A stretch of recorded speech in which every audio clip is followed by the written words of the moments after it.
All right. So this is career prep part two. My name is Madigan Turnquist. My pronouns are she, her, and hers, and I'm a career education coordinator at CSU's Career Center. That form in the upper left-hand corner is the post assessment form. So I'll be putting that in the chat at the end of the presentation. And I think that is sort of your proof of attendance at the end. So I'll make sure that you all get a chance to fill that out at the end. So wanted to mention CSU's principles of community really quickly, just because the career process, exploration, job search, all that can be really personal, and it can involve identity and some of those other things. So as people share today, right, maybe potentially some of their own experiences, just hoping that we can have an environment that is respectful of each other's stories and experiences throughout. So in the next hour, we have 5 major topics to cover. We're going to try to spend about 20 minutes or less on each of them. We're going to talk about job searching and job search strategies, interviewing, knowing your rights in the job search and on the job, navigating identity throughout the job search process, and finally negotiating offers. And negotiating offers is personally one of my favorite topics and something that I never learned about in college. So I'm excited to talk about that with you all.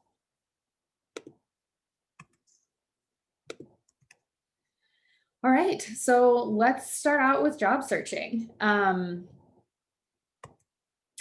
So just again, if you all would be willing to engage in the chat, think about any previous jobs that you've held. So these could be in college, high school, even before. How did you know about them?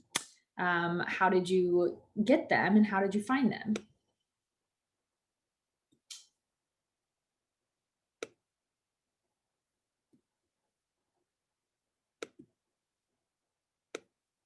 And you can share as little or as much as you want here.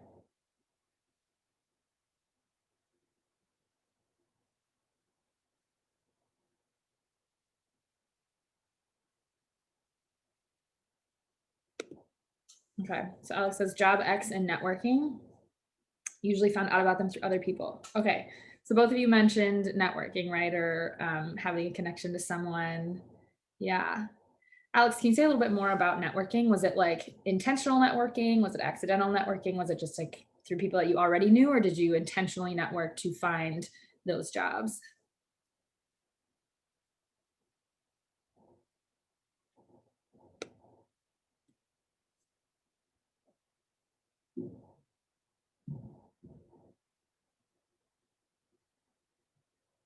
Kind of unintentional. Yeah. Okay, that makes sense. And that's not an unusual experience, I would say, is that you just kind of are out and about. You happen to meet people potentially through something not job related, and then you end up making connection or hearing about an opportunity.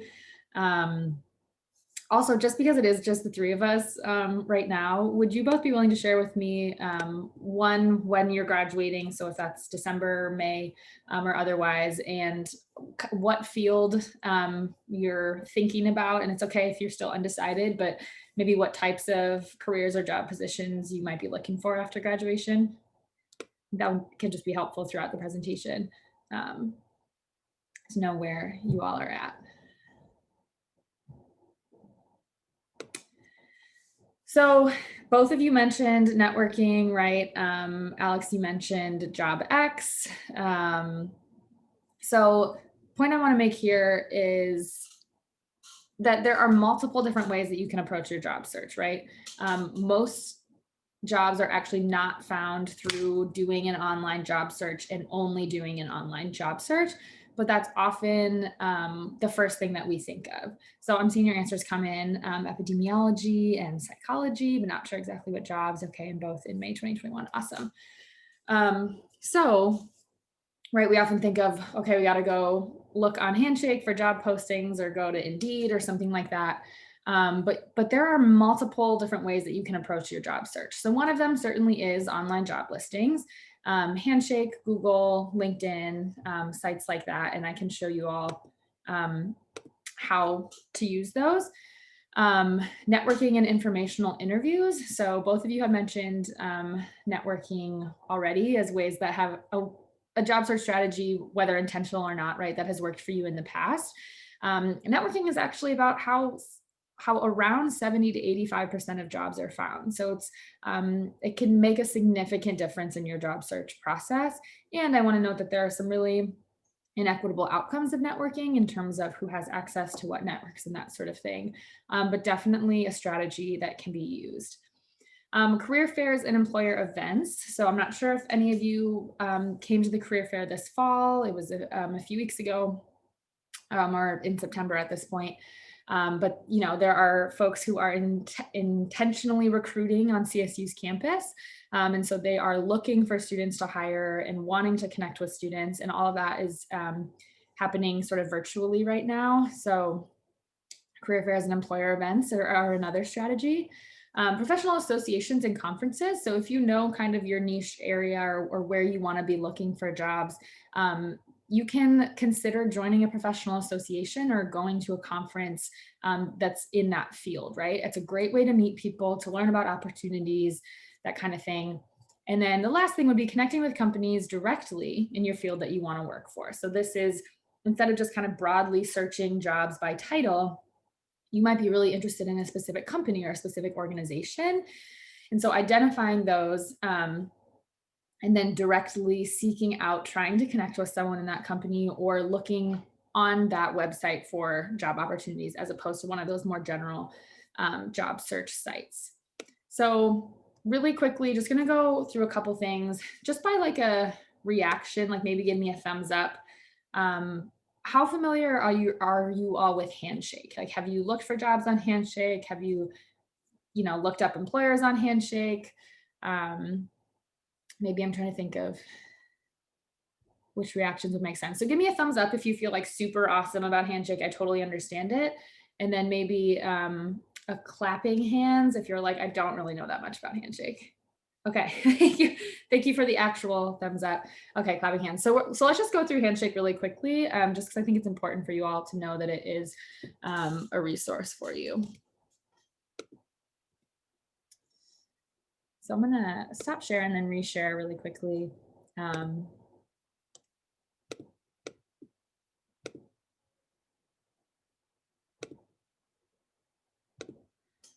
Okay, so this is what Handshake looks like from the student view. So it's just colostate.joinhandshake.com. You can get here a number of ways. So if you go to career.colostate.edu, this is the Career Center homepage if you haven't been here before, which is not loading for some reason. There we go. You can get to Handshake from here, and we'll return to this Career Center website a little bit later. But if you just click jobs, or you can even get here through Connect One-on-One, internship and full-time jobs, it'll take you to Handshake. So once you're here, if you just click, it has jobs, events, Q&A, students, and on the right here, you can see Career Center. So if you click jobs, it's just going to take you to a job tabs. And this is all of the employers that are intentionally trying to recruit CSU students are going to be posting their jobs on Handshake. So this is like CSU's hub for job postings. Sorry, I had to log back in. But you can search by keywords and you can select filters. So I know someone had mentioned psychology as something, that they were interested in, and you might want to play around with a couple different keywords here, but virtual psychology intern, right? We have some assistant professor roles, summer internship, clinical psychology residency, those kinds of things. Let's say you know where you want to be located. You can refine your search by location, by if you're looking for an internship or part-time job, you can look on campus, and there are some additional filters here as well. You can also look at events on Handshake. So we talked about connecting intentionally with employers, right, as one job search strategy.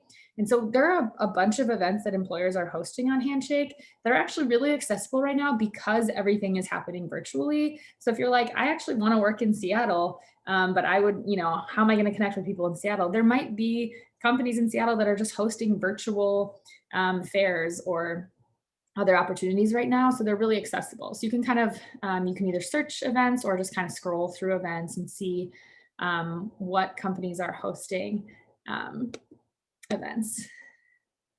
So will our handshake access change after graduation? That is a great question. So you should have full access to all Career Center services and handshake up to a year after graduation. So your status shouldn't change except for after that year mark after you graduate hits, and then it will change a little bit. You can still get access to handshake as an alumni even after that. You just have to contact the Career Center and ask us to give you access to it. But it should stay like that for at least a year. And if you run into problems, just let us know. Just contact us at the Career Center. So that's how you can find events on Handshake. And then one other thing I just wanted to show you all was that you can also search employers here too. So if you're like, I know about what I want to be doing, but I'm not really sure, what types of employers exist. You can kind of look and see, and this isn't exhaustive of all employers ever, but employers that are registered with Handshake. So Alex, you had mentioned epidemiology. So I'm just going to search. Let's see if that's an industry. It might be a little bit specific, but no. Okay. I'm just going to search this as a keyword and see what comes up. Okay, so you can see there's 27 employers that specifically have epidemiology right in their title. You can also search by industry, by employer size, by location. So if you're just like, what types of employers would even be hiring in my field, you can also look at employers directly on Handshake. So that is kind of what Handshake has to offer you. It's really awesome, and you can make a profile for yourself where you upload your resume. That would be, you would click on your name here and my profile. And employers can actually find you on Handshake, right? So they might even be reaching out to you without you having to do the search. So Handshake is a really awesome tool. And then while we're online, I also just want to show you all Google Jobs, just in case you haven't searched for jobs on Google before. But what's really nice about Google Jobs is that you can actually search, let's see.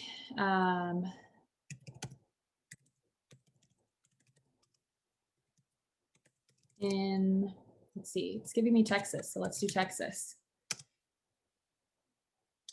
And then you would want to search or click on this blue bar right here. And it'll pull from a bunch of different recruiting websites. So you can see this one pulls from salary.com, from Glassdoor, from ZipRecruiter, LinkedIn, New Health Jobs. So you don't have to go to all of these individual recruiting websites. Google will actually pull all of those sites for you. So I typically say, in terms of the online job search, Handshake and Google are a really good place to start. Also, I didn't say this at the beginning, but if questions pop up throughout, please feel free to put them in the chat. I'm happy to answer things throughout the presentation. Okay, so we're going to go back to PowerPoint.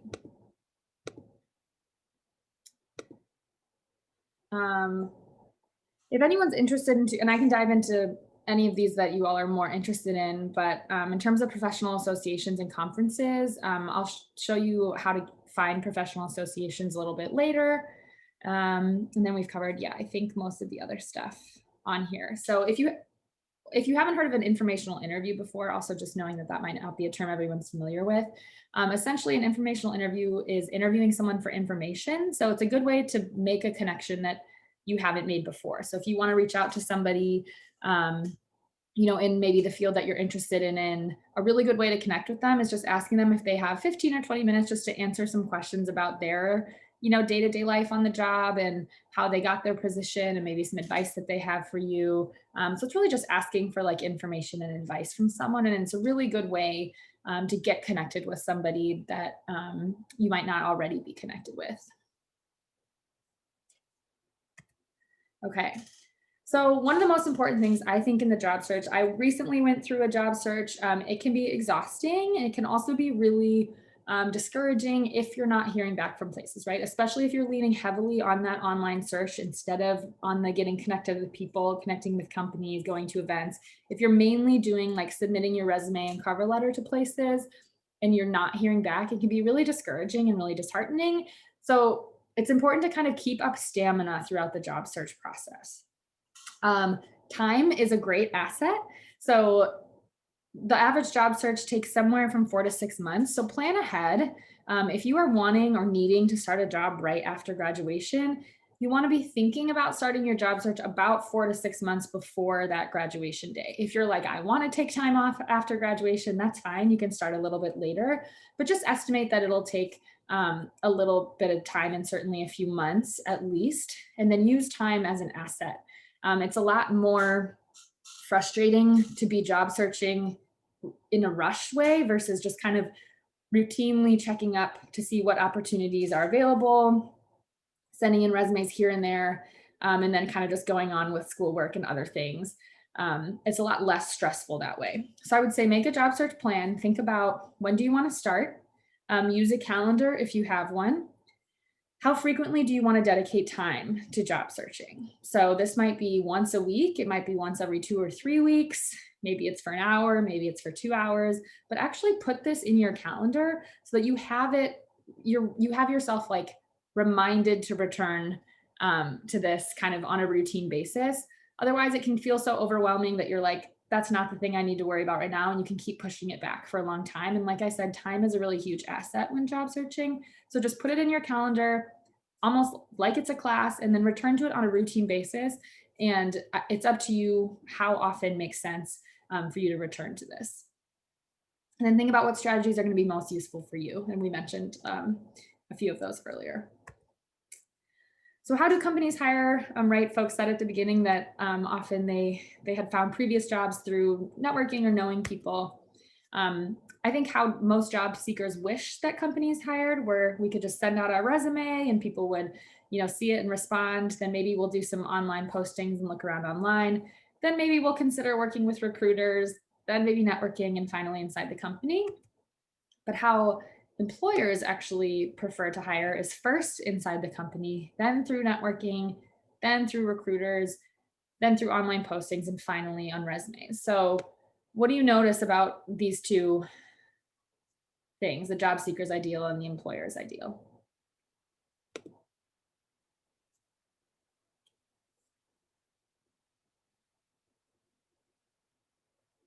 Just use the chat if you're.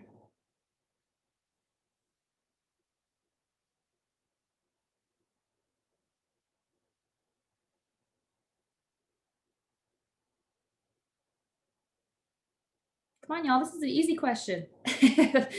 They'll get harder.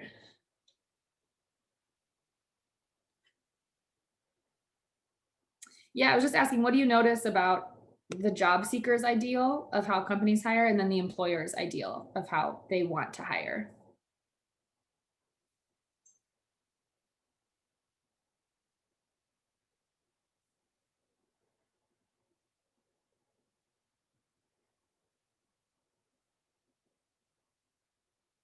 Yeah, it's opposite.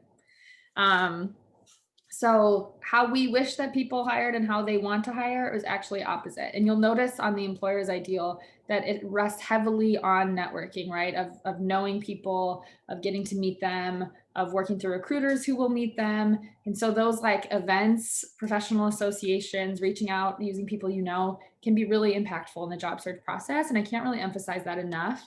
Also, as a way to make it less draining to actually be interacting with people as part of your job search strategy. We could talk about networking as a whole topic, and we won't do that today. But if you have questions about it, in fact, if you have questions about anything we talk about today, or you're like, I definitely feel like I need more help in this area, you can always follow up with me or anybody at the Career Center for an appointment to talk more in depth about your specific job search plan. So this is what we call the open market versus the hidden market, right? The open market is those jobs that are posted online, are actually available online, and the hidden market is some of those jobs that may not even be posted because they're kind of hiring through the company or through people that they know, or are posted, but they kind of already have somebody in mind for, again, through that connection piece. So this is a meme. I know Kombucha Girl is kind of old, but here she just says, networking, job opportunities. So I just thought that was kind of funny. Okay, so some just last tips and tricks for your job search. A lot of these come from my own experience job searching. Just a few things to keep in mind as you're going into the process. One, save the job description, especially if you're applying to multiple types of jobs.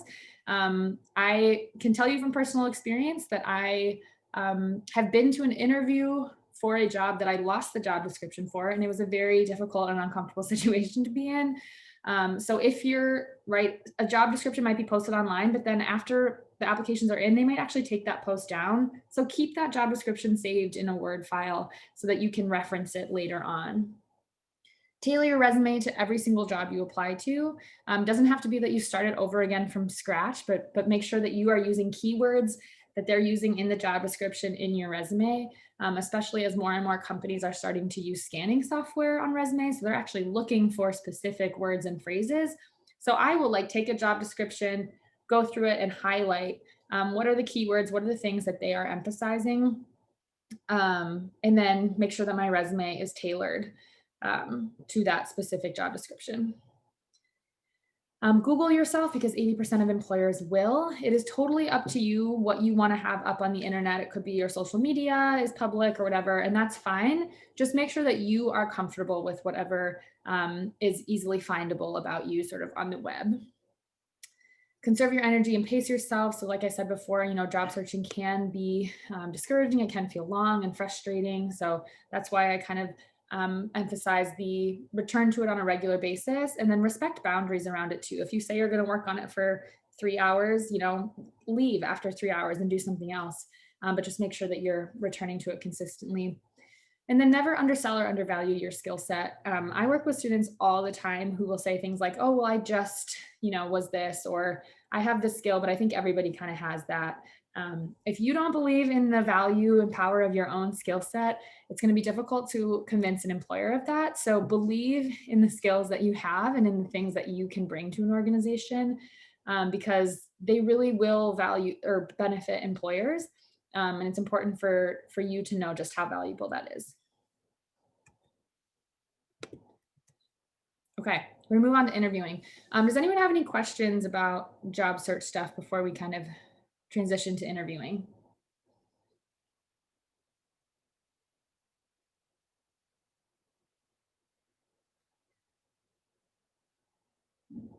Okay, can you all give me some kind of reaction just to make sure you're still with me? Awesome.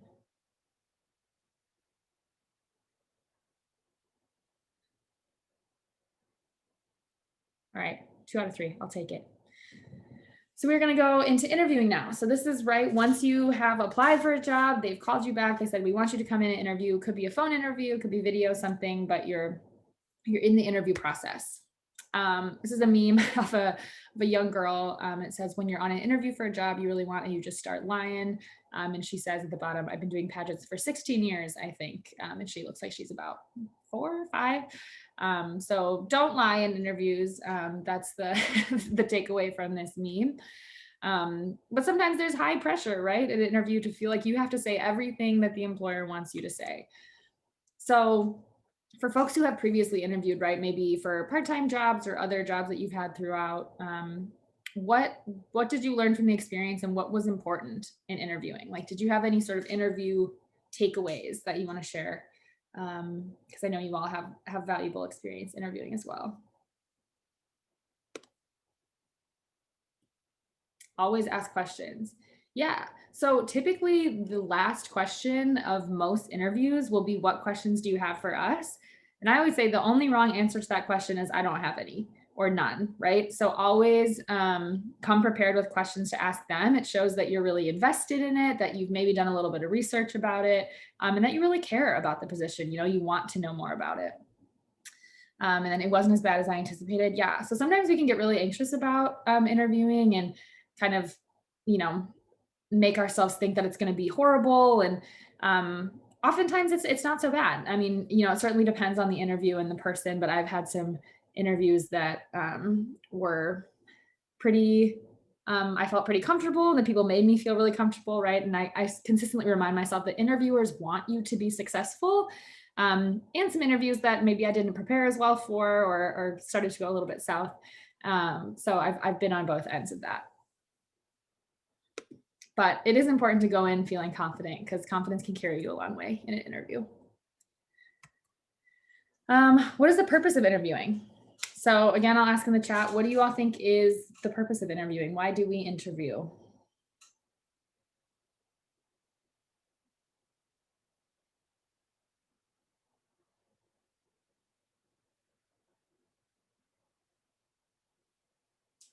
It might sound like a trick question, but it's not.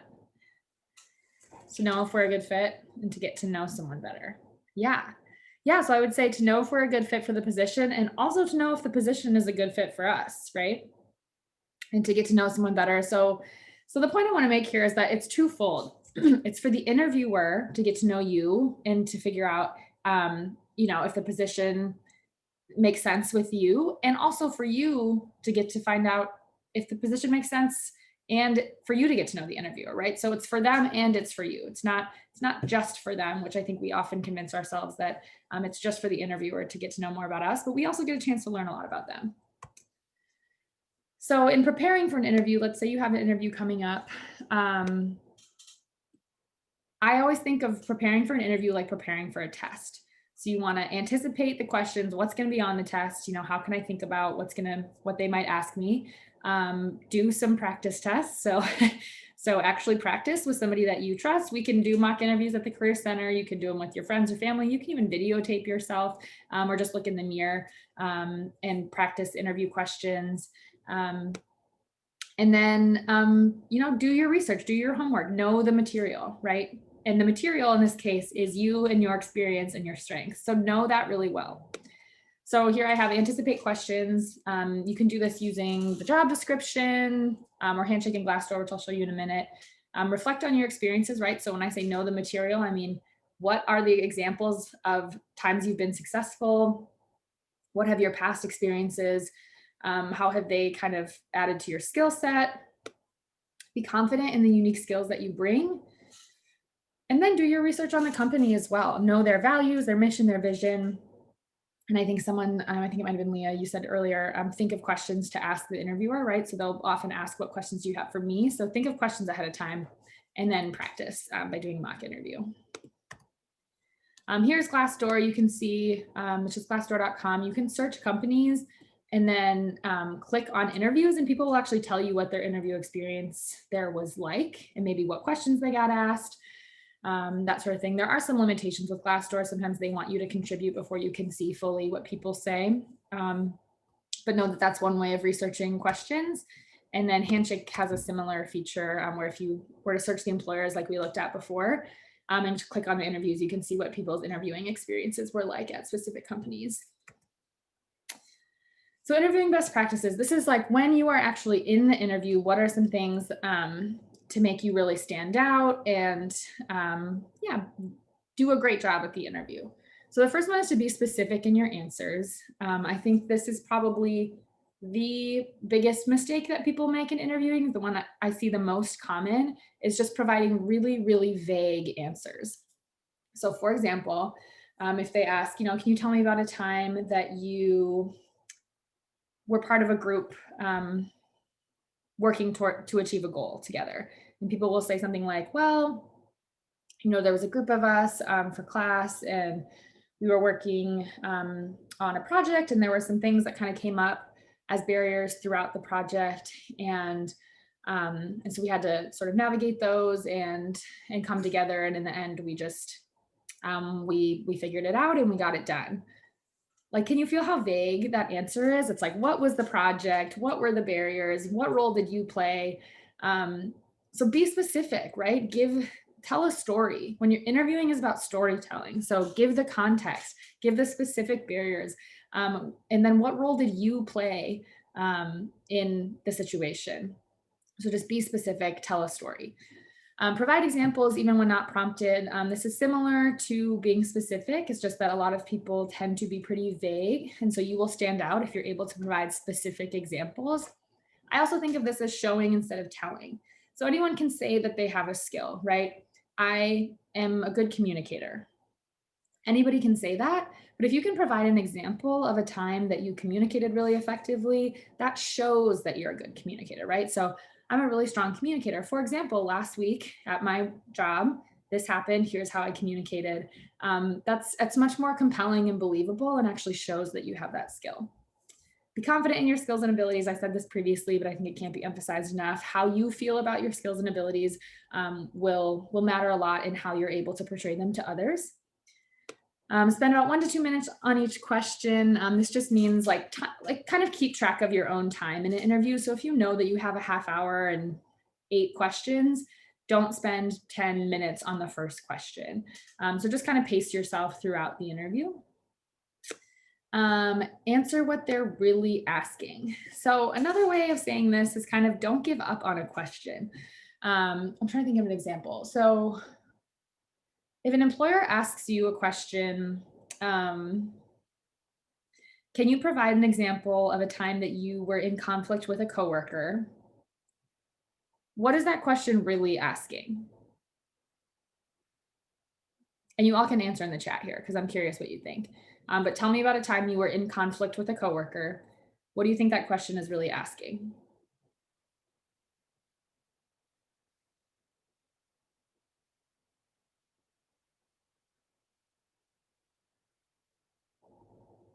Problem solving? How do you handle the conflict? Yeah. So the question is not tell me all about the conflict itself. The question is how did you handle the conflict, right? So it may be phrased in a number of ways of tell me about a time you were in conflict, but why they are asking that question is they want to know how you problem solved, how you handled the conflict. So answer the part of the question that they are really asking. Also, if you don't have an example or can't think of something where you've been in conflict with a coworker, is there an example of a time you were in conflict with a supervisor, right? It still gets at the core of the question of can you handle conflict and can you show me through an example that you have this skill. So don't give up on a question. If you can't think of a specific example for that exact question, think of something that's close enough, and then emphasize the part of the question that they are really asking about. This is similar with like, tell me about your greatest weakness. What they want to know is how do you manage that, right? Tell me about the weakness and spend a little bit of time explaining it, but then focus your question on and how are you already working on it? Because that's what they really want to know. Ask at least 2 to 3 questions of them. We already talked about that. Send a thank you. So about 24, 48 hours after the interview, sending a thank you can go a long way just in reminding them, if they're interviewing multiple people, just sort of reminding them of who you are and that you had a positive experience if you did.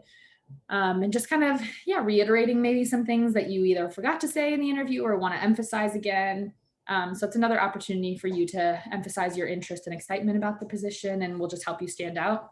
And then lastly, be yourself.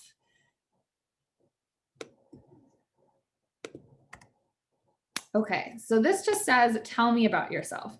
And I put this up here because tell me about yourself is probably the first interview question in about 95% of interviews is tell me about yourself. And this can be asked in a variety of ways. It might be tell me about yourself and your interest in the position. It might be tell me about yourself and why you're applying for this job, right?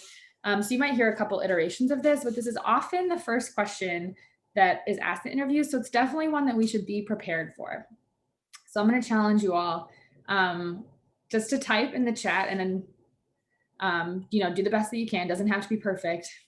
Can you write like a sentence of just tell me about yourself? So imagine that you're applying for a job in a field that you're interested in. And Leah, I know you're kind of still on the fence about potential jobs related to psychology, but if you were to sort of summarize your academic / professional experience in a short sentence or two, how would you do it? This is something normally I would have you all, if we were in person, like turn to the person next to you and practice answering this question. But I told you I wouldn't put you in breakout rooms and I'm going to stick to that. So and you don't have to, if you're super uncomfortable doing it, you certainly don't have to, but if you'd like to practice answering this question, put that in the chat. And then if you don't want to answer it now, I would just say in preparing for questions, definitely anticipate this one coming and think through how would you answer this?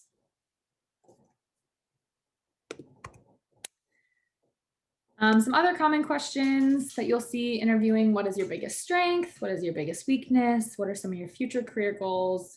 What's unique about you? How would others describe you? Just an example of some other things that you might run into in interviews. You can also Google search, right, like common interview questions, and you might even search like specific to a field. So common interview questions for blank, and get some good insight there as well. But I just wanted to emphasize that if it's not directly stated, the end to every question is always, and how does that relate to this job? So if the thing that's really unique about you is that you, I'm trying to think of a random example, can pick up pencils with your toes and write with your toes. That's super unique, super interesting, not super job related. So try to think of things that are related to the job when answering these questions. Behavioral questions are a type of interview question that you might see. Oh, sorry, I'm looking at the time here and realizing we have to get moving. These are just types of interview questions that say, tell me about a time when, and these are asking for specific examples. So thinking through questions around communication, teamwork, decision-making, those kinds of things. Know that you might be asked some behavioral questions, which are looking for specific answers or specific examples. And here's just a method for answering those. It's called the STARL method, where you start with the situation, then talk about the task, the action, result, and lessons learned. So like I said, kind of that storytelling piece. We are not going to practice because we don't have time, but if you wanted to just peek at these really quick, here's some examples of behavioral questions that you might run into.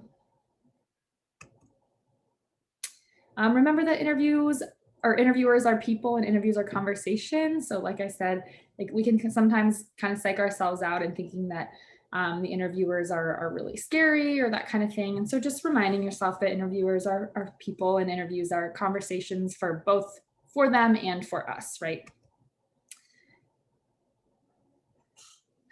All right, Leah, thank you for giving it a go.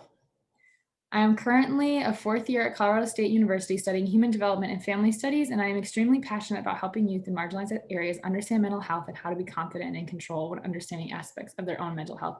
But yeah, that's amazing. That's awesome. You did a really, really good job of condensing that and talking specifically about your passion and kind of what you're looking for. So that was great. Thank you for doing that. And there will be a link at the end, post-assessment for the presentation, which I'll send out. So this is Big Interview. This is a site. If you want to do more interviewing prep on your own, you can go to Big Interview. It's just coloradostate.biginterview.com, and you can also find it in the resource section of the Career Center website. Okay. So really quickly, I did want to talk about knowing your rights on the job search and in the job. We won't spend a ton of time on this, but the main thing I want you all to get from this is that you have rights in the job search and as an employee. And if you have any questions about those rights, you can reach out to us. You can reach out to Student Legal Services or do some more education online. But know that whenever you're in an interview setting, in the United States, right, regulations prevent employment discrimination based on race, gender, sex, including gender identity, orientation, national origin, etc. And so in the interview process, people can actually not ask about any aspect of your identity. So some examples of illegal questions, these are the ones on the top here of each of them. Are you a US citizen? Is not a legal interview question. Do you have any physical disabilities? Not a legal interview question. And what country is your last name from? Also not a legal interview question. Some of these might happen accidentally, right? If there's like some kind of just casually chatting, someone wants to know more about your last name or something. So people don't always do this with malicious intent. And it's important for you to know that you don't have to answer these questions. These questions are only legal as they are related to the job. So if the job requires US work authorization, folks can ask, are you authorized to work in the United States? If lifting 50 pounds is an essential part of a job, right, they can ask, are you able to lift 50 pounds? But other than that, they cannot ask about children, about marital status, about any of that stuff. So if you face this situation in an interview, you have a couple of options. One, you can kind of deflect, either just, ask about something else. You can call it out directly. You can say, oh, I don't think you're actually allowed to ask me about that. Can be awkward. You can ask a clarifying question of, oh, why do you ask, right? Or, oh, that's interesting. Why do you ask? And it might kind of cue the person into like, oh, maybe I shouldn't have asked that question, or maybe I'm not supposed to. Or you can answer the question, right? You always have the option to answer the question if that's what makes you feel most comfortable. Just important to know that you don't have to. Once you are an employee, you have rights, and these are all rights that are federal right now. And rights can change over time and get amended and that sort of thing. But know that you have the right to fair wages, right? Know the minimum wage laws in the state that you're working in, the right to overtime pay. So if you're working more than 40 hours a week and you are a non-exempt employee, and I can talk about that word a little bit more, you should be compensated time and a half for overtime work, freedom from harassment in the workplace, the right to decent and safe working conditions, freedom from discrimination, wage equality, and the right to file a complaint or lawsuit without retaliation, which means that if your rights are violated and you file a complaint or lawsuit, your employer cannot, fire you, demote you, treat you any differently because of it. So if you feel like your rights are being violated at any point, you can contact your HR department. The EEOC, OSHA, these are all federal, or those two are federal agencies that oversee the rights of employees. And then when you get an employment contract, just be sure to read the fine print, right? Look at it closely. Look at the employee classification. If it's employee or independent contractor, because the rights differ there. Employees actually have more rights than independent contractors do. Exempt versus non-exempt. So exempt employees can work over 40 hours a week without extra compensation. So look out for that word specifically. And then, like I said, read the fine print. It's a document that you'll be signing that, potentially you'll be working in a job for a few years. So you want to be sure that you know and understand what you are signing once you're signing that document. Okay, so navigating identity and sussing out employers. I'm interested to hear from you all. How might your identity or identities be a strength in the job search process? And then how might bias show up in the job search process? And this could be based on previous experiences that you've had, things that you've heard from other people. But I'm just kind of curious what your thoughts are on how do you think identity might show up or not show up in the job search process for you?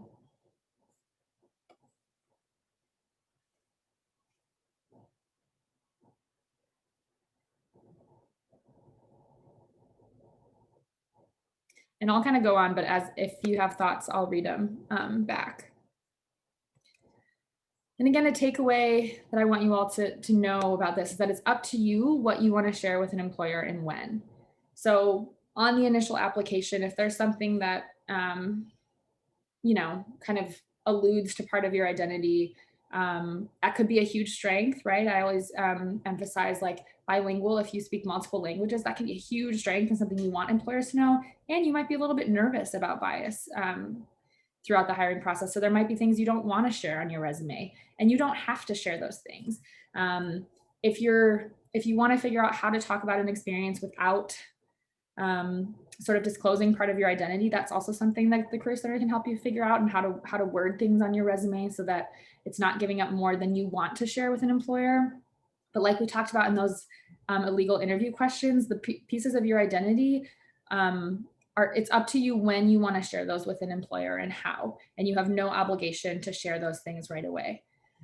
So Alex, you said, I think it provides me a unique point of view. Absolutely. Yeah. And that might be even something that you choose to emphasize, right, throughout the hiring processes. I think, based on these identities that I hold, and it's at your discretion if you want to talk about directly what those are, I think I have this really unique point of view, or, am able to work with the specific clientele differently or better, or have developed, whatever skills you identify as being connected to your identity. That might be something you want to emphasize.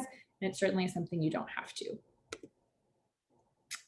Finding inclusive employers, if you are worried about potential bias, not only in the job search process, but on the job, some ways that you can identify employers that sort of have a reputation for being inclusive, for having very intentional statements around diversity and inclusion and commitments to it. There are some strategies for doing that. First is to look at their social media, see what they've been emphasizing on social media and what they've kind of been standing for. There also are equality indexes you can find online. So depending on which identity you want to look more into, there's a disability equality index, an LGBTQ equality index, where companies are sort of rated on criteria. Look for a non-discrimination policy at the company, or better yet, a commitment to diversity and inclusion. Meet them at a diversity focused event, which CSU has a few of. I put on the right here a picture of Diversity Connect, which was just last week, where employers that have that specific commitment to diversity and inclusion are going to events like that to tell students about what those commitments look like. Ask intentional questions in your interview, right? So like I said, interviews are also for you to get to know the employer. So ask them, how do you promote a diverse and inclusive workplace? What are your company's commitments to diversity and inclusion? Really ask those questions that you want to know. And then lastly, talk to people who already work there, specifically people maybe who share your identities if you're able to find them, and say, what is it, what's the culture like here? And find out more from people who actually have been working there.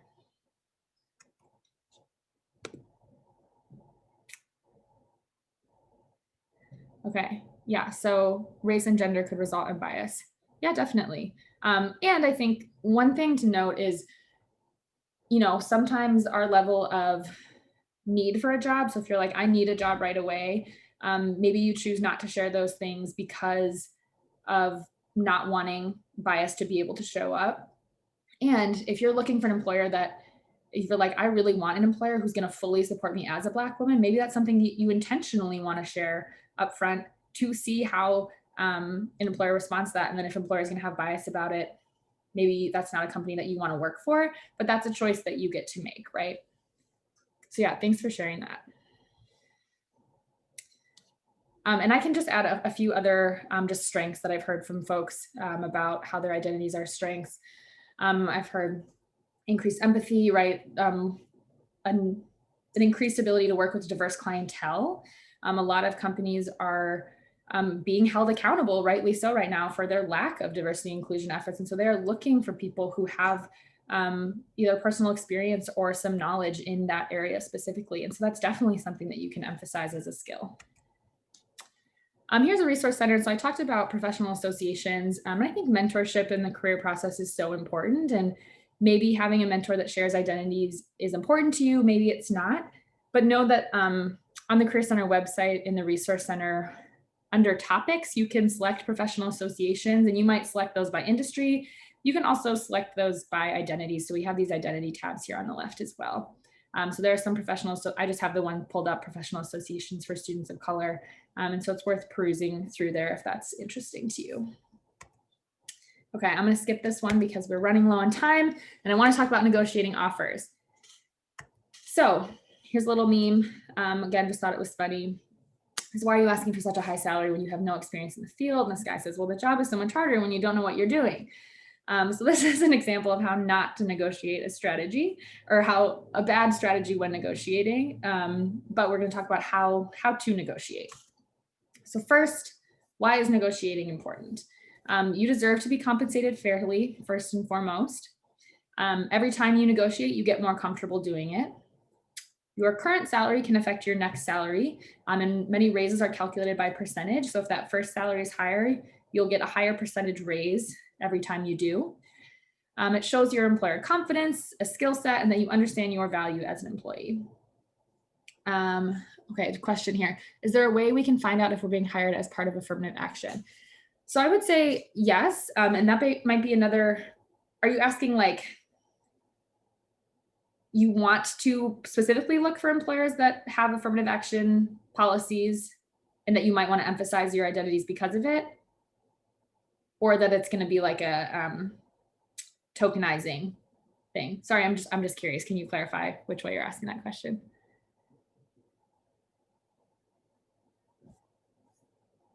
Tokenized. Okay. There's no direct way of finding out, but it's always something, right, that you don't have to share. So companies might ask for pieces of your identity. And if you want to be sure that that's not why you're being hired, I would say you can just leave those pieces off. You're never under any obligation to answer those identity questions. Does that answer your question? That I think that a sure way would be to leave that information off. Okay, yeah. Okay, so why is negotiating important? Employers may expect you to negotiate, so may offer an initial number lower than they're willing to pay. And people who negotiate their first salary can earn up hundreds of thousands to up to $1 million more over the course of their career.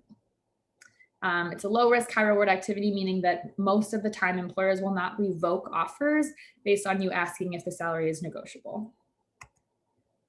So just noting there is a gender divide in salary negotiations. Men tend to initiate salary negotiations more often than women, about 4 times more, and ask for a bit more money as well. So special call out to women to break this gender divide. And there's divides across a number of identities in terms of negotiating as well. So I encourage everyone to negotiate if and when they're comfortable.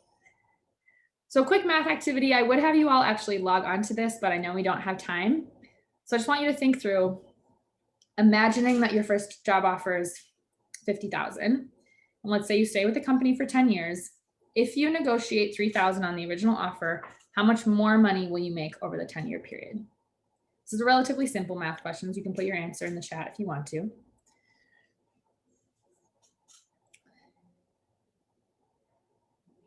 And then, so it's 30,000. Let's say you're able to put away the extra $3,000 each year toward an investment. And this Bankrate site is actually an investment calculator that shows how much you're able to gain, assuming that investment rate of return is around 10%. And if you're not familiar with investing at all, that's totally fine. I would say most people in college aren't. I just want to emphasize how much a small negotiation can be worth if you were to invest money, right, in like a retirement account or something like that. So if you're able to put away the extra money that you negotiate, you can turn that into actually $55,000. And then if you don't touch that money until you retire and you just leave it in an investment, like a retirement account for another 30 years, it can actually turn into $635,000. So it's a significant amount, right? It's not just $3,000. That money can grow over time. So if you're like, I don't know if it's worth it, it's just $3,000, know that it can be so much more than that. So just after receiving an offer, don't accept or reject. Ask the employer for a reasonable amount of time to consider, and then think about whether you want the position. So we'll just keep going here. Consider the offer, and then think about benefits as well. So I have some benefits listed on the right here, and I apologize, I'm needing to rush through this a little bit. But benefits, so things like life insurance, health benefits, vacation time, typically add anywhere from 15 to 28% of a worker's salary. So they are super important to consider, and you can negotiate your benefits too. If appropriate, you can always ask, is the salary flexible at all, right? That's the lowest risk way of asking about a salary negotiation. The worst thing they can say is no. You can also go for a little bit more aggressive approaches of, based on my level of experience and research, I was hoping for a salary closer to this. Is there any possibility of that? Or I will need at least this amount to accept the position. But like I said before, I think the lowest risk one is to say, is the salary flexible at all? See if they're open to the conversation. And the worst thing they can say is no, and you're in no worse place than you were before. Here are some sites that you can go to look at market averages. So if you're like, I don't really know what this type of position tends to make, salary.com, Glassdoor, and PayScale are great places to look. You can search by location and by job title and get an idea of about how much are other people in this area making. Here's just some screenshots of what they look like. So there's salary.com, here's Glassdoor, and here's PayScale. So I know we covered a lot of content, 1:59, want to be respectful of time. If any of these topics kind of got you thinking of, I do want to talk more about salary negotiation, or you mentioned investing stuff, I want to know more about that. I don't know that investment is the Career Center's main thing. I personally have an interest in investment, so I'm happy to talk about it with you. But if you want to know more about job search strategies, interviewing, navigating identity, right, knowing your rights in the workplace, or salary negotiation, come talk to the Career Center. I'd be more than happy to chat with any of you or any friends that have questions. It can be a lot, right? It can be an overwhelming process, and there's a lot of things to consider, a lot of things to talk about. So if you want to spend just 45 minutes with someone talking about your individual plan for job searching, please do that. And you can do that on Handshake at the top right-hand corner. You just click Connect One-on-One on the Career Center website, or on Handshake, there's a Career Center button, or you can email me directly, and I'm going to put my email in here. Okay, and then I'm going to just have you all take this post-assessment. This is your sort of evidence that you attended this session, so please fill it out. Please fill it out honestly. I really want to no feedback. And so if I do this presentation in future semesters, which I probably will, I want to give you the information that's most relevant to you right now. So really appreciate your feedback on that assessment as well. Yeah, thank you for coming. If anyone has questions, I'll hang around for a couple minutes to answer them. Like I said, you can also just email me questions if you don't want to set up a whole appointment, but feel free to reach out in the future and let me know how else I can be helpful. But yeah, I'll hang around for a few minutes, and if you have to hop off, have a great rest of your day.